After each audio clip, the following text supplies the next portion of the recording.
بات یہ ہے کہ پاکستان کلمہ طیبہ لا الہ الا اللہ محمد رسول اللہ صلی اللہ علیہ وسلم کے نام پر بڑا تھا۔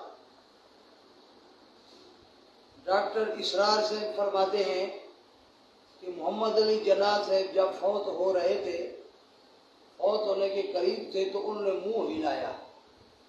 ہمیں محسوس ہوا کہ کچھ فرمانا چاہتے ہیں، تو ہم نے جناب محمد علی جناح صاحب کو کہا کہ آپ فرمائیں جی، کیا ارشاد فرمانا چاہتے ہیں، کیا کہنا چاہتے ہیں؟ تو انہوں نے بڑا زور لگا کر فرمایا، پاکستان ہم نے بنا دیا، اب خلافت راشدہ کا نظام چلانا تمہارے ذمہ ہے۔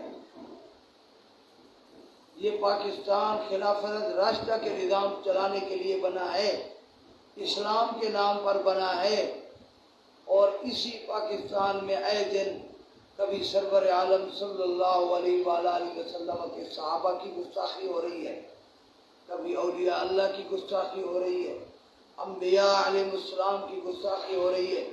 کتنی افسوسناک بات ہے۔ پھر حکومت وقت کہتی ہے کہ ہمیں ہماری حاکمیت مانو اور ہمیں بتاؤ، ہم سزا دیں گے، قانون کے مطابق ہم ان کی گرفت کریں گے، لیکن حکومت وقت ایسی کرتی نہیں ہے۔ جب مسلمانوں کا دل مجروح ہوتا ہے اور حکومت ایکشن نہیں لیتی، تو اس کا نتیجہ یہ ہوتا ہے کہ کسی سے کوئی کام حکومت کی سوچ کے خلاف ہو جاتا ہے، پھر اس کو پکڑتے ہیں کہ یہ حکومت کے حدود سے باہر نکل گیا ہے۔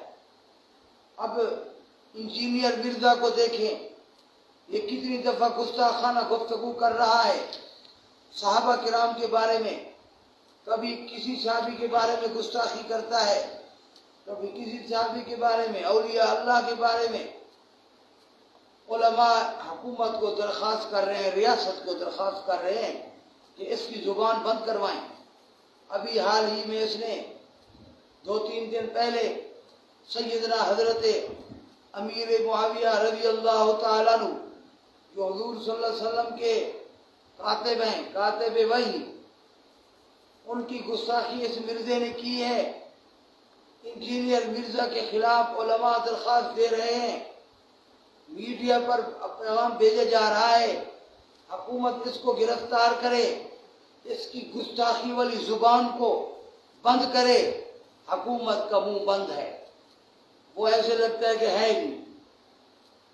ہزاروں مسلمانوں کے دل کو یہ مرزا مجروح کر رہا ہے، اور مسلمان وہ حکومت کو درخواست کر رہے ہیں کہ اس مرزے کو گرفتار کریں، اس کو جیل میں ڈالیں، اس کی زبان بند کریں، یہ کسی صحابی کے خلاف گستاخی کرنے کی جرت نہ کرے، نہ زبان درازی کرے، لیکن حکومت ٹس سے مس نہیں ہوتی۔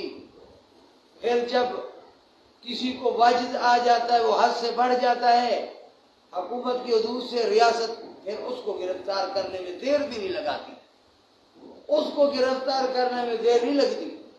اور ایسے منحوس شخص کو جو صحابہ کرام کی گستاخی کرنے کے لیے بیٹھا ہے، وہ صحابہ کرام وہ جماعت ہے جو اللہ تعالیٰ کی محبوب جماعت ہے۔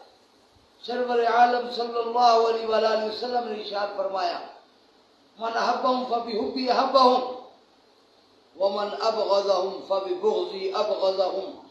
جو ان سے محبت رکھتا ہے اس کو دراصل مجھ سے محبت ہے، جو ان سے بغض رکھتا ہے اس کو دراصل مجھ سے بغض ہے۔ اس وجہ سے حکومت کو درخواست ہے، ریاست کو درخواست ہے کہ ایسے آدمی کی زبان کو تالا لگائیں اور اسے جیل میں ڈالیں اور اسے سزا دیں، تاکہ آئندہ کے لیے کوئی اور آدمی گستاخی کرنے کی جرت نہ کرے، اور یہ بدبخت بھی اپنی زبان کو کنٹرول میں لائے۔ اللہ تعالی ہمارا حامی و ناصر ہو۔ وآخر دعوانا الحمدللہ رب العالمین۔